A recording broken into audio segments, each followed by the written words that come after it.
ဒီချာနာထောင်နော်ဘုရားရဲ့ဂုဏ်ကျေးဇူးဆိုတာမကြံစီနိုင်လောက်အောင်ကြီးကျယ်ကြံစီလို့မရဘူးအဲ့ဒီလောက်ကြီးကျယ်တဲ့ဂုဏ်ကိုစိတ်ကကြည်ညိုလိုက်ပြီဆိုရင်အဲ့ဒီကြည်ညိုလို့ဖြစ်သွားတဲ့ကုသိုလ်ကလည်း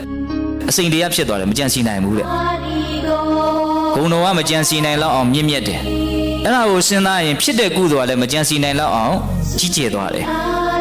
အဲ့ဒီကုသိုလ်ကအကျိုးပေးပြီဟဲ့ဆိုရင်လည်းပဲအကျိုးရလက်ကမကြံစီနိုင်လောက်အောင်ကြီးကျယ်တယ်ဆိုလိုတာကစိတ်ကူးရင်နယ်ပယ်ထက်ကျော်လွန်တယ်ပေါ့ဘုန်းတော်မမီဘူးပေါ့ဉာဏ်မမီဘူးပေါ့ဟုတ်လားဂုဏ်တော်တွေဆိုတာနော်အစိမ့်တရားဆိုတာဘာပြောတာလဲမကြံစီနိုင်ဘူးဆိုတာငါအဖြေမရှိပါဘူးကွာမစဉ်းစားနိုင်ဘူးလို့ပြောတာဟုတ်လားမတွေးတတ်တော့ပါဘူးလို့ပြောတာပဲသဘောပေါက်လားမသိဘူး